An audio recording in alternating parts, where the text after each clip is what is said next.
बोलो बांके बिहारी लाल की जय हो। एक बार नैमिषा ऋषि में सौम्य देव तपस्या करते हुए शौनकादिक ऋषियों ने पूछा, जिससे करने से मनुष्य मनोवांछित फल प्राप्त कर सकता है, ऐसा व्रत और तप कौन सा है। सूत जी ने एक बार नारद ऋषि ने श्री विष्णु भगवान जी से ऐसा ही प्रश्न किया था।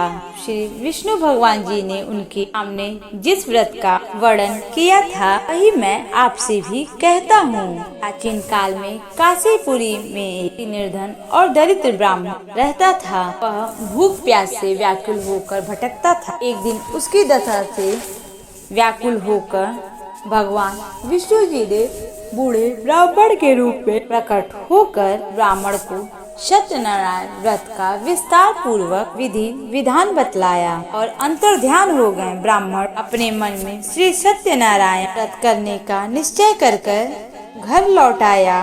इसी चिंता में उसे रात भर नींद नहीं आई।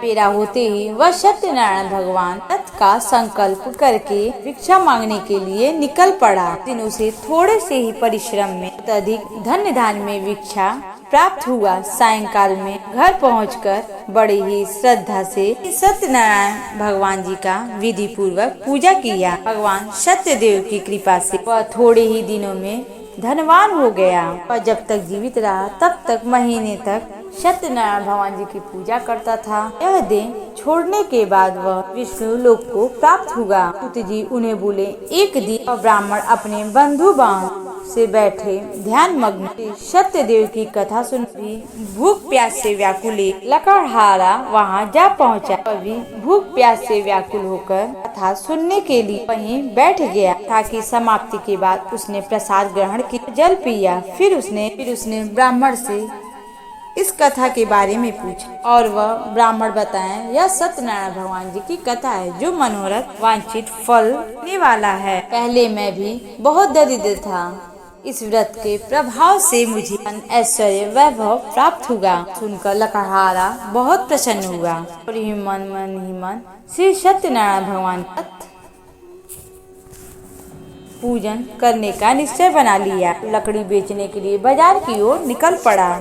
लकड़हारे को लकड़ियों का दुगना दाम मिला। पैसों से उसने पूजन की सारी सामग्री खरीदी। केले, दूध, फल, पुष्प, माला, घी, अगरबत्ती आदि सभी पूजन की सामग्री के बाद वह घर के लिए निकल पड़ा।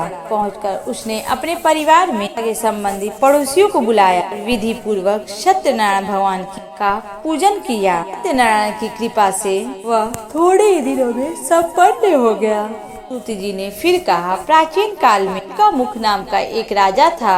वह और उसकी रानियां बड़े ही धर्मिष्ठ थे। एक समय राजा रानी भद्रशिला नदी के किनारे श्री सत्यनारायण भगवान की कथा सुन रहे थे कि एक बनिया भी वहां आ पहुंचा। उसने रत्नों से भरी अपनी नौका को किनारे पर लगा दिया। स्वयं ही पूजा के जगह पर बैठ गया और उसने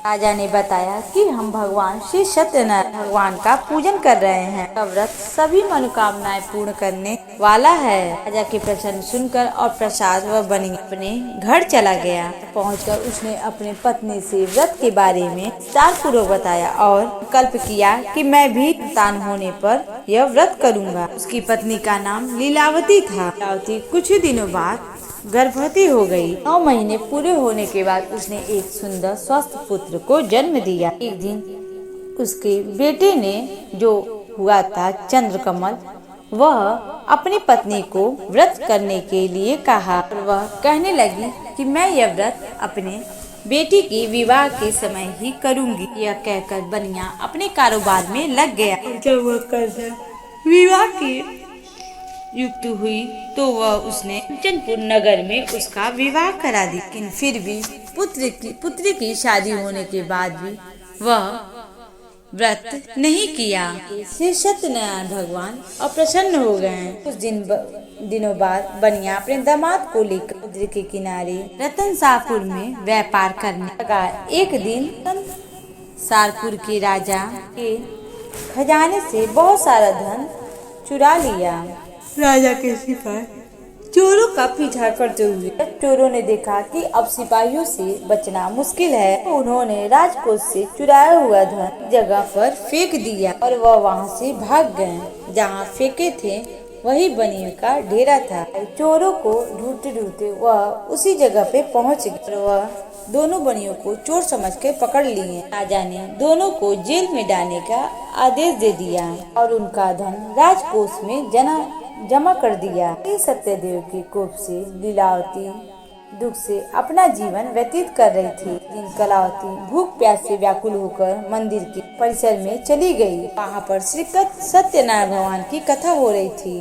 बैठकर उसने कथा सुनी और प्रसाद लेकर घर आ गई। ताकि देरी आने पर उसने कारण पूछी और उन्हें सारी बातें बता दी और उसी टाइम उसे लीलावती की भूली बात याद आ गई और वह उसी टाइम निश्चय की कि मुझे भी सत्यनारायण की व्रत करना चाहिए। अपने बंधु बांधवों को बुलाकर श्रद्धा पूर्वक सत्यनारायण का व्रत किया। इस तरह उसका भी व्रत पूर्ण हुआ। तो यह थी सत्यनारायण भगवान की कथा। तो बोलिए श्री सत्यनारायण भगवान की जय हो। दोस्तों, अगर आप सबको हमारा यह कथा पसंद आया हो, वीडियो पसंद आया, तो हमारे चैनल को लाइक करें और चैनल को सब्सक्राइब करना ना भूलें। मिलते हैं आपसे अगली नई वीडियो में। तब तक के लिए श्री सत्यनारायण भगवान की जय हो।